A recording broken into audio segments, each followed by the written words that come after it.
Creative Mind and Success. By Ernest Holmes. The control of thought. The man who can control his thought, can have and do what he wishes to have and to do. Everything is his for the asking. He must remember that whatever he gets, is his to use but not his to hold. Creation is always flowing by, and we have as much of it as we can take and use. More would cause stagnation. We are relieved of all thought of clinging to anybody or anything. Cannot the great principle of life create for us faster than we can spend or use? The universe is inexhaustible, it is limitless, it knows no bounds and has no confines. We are not depending on a reed shaken by the wind, but on the principle of life itself, for all that we want, have or ever shall have. It is not some power, or a great power, we affirm again, it is all power. All that we have to do, is to believe this, and act as though it were so, never wavering, not even once, no matter what happens. As we do this, we shall find that things are steadily coming our way, and that they are coming, without that awful effort that destroys the peace of the majority of the race.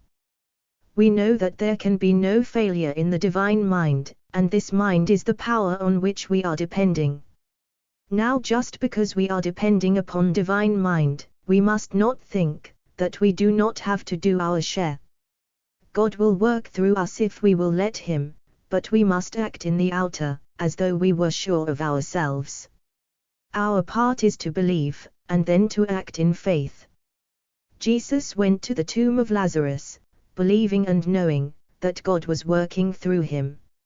Often we may have to go somewhere or do something, and we must know with deep conviction that there will be a power going with us, that none can gainsay.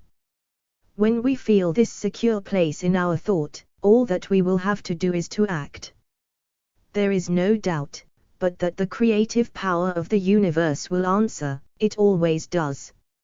And so we need not take the worry upon ourselves, but rather we will make known our requests with thanksgiving.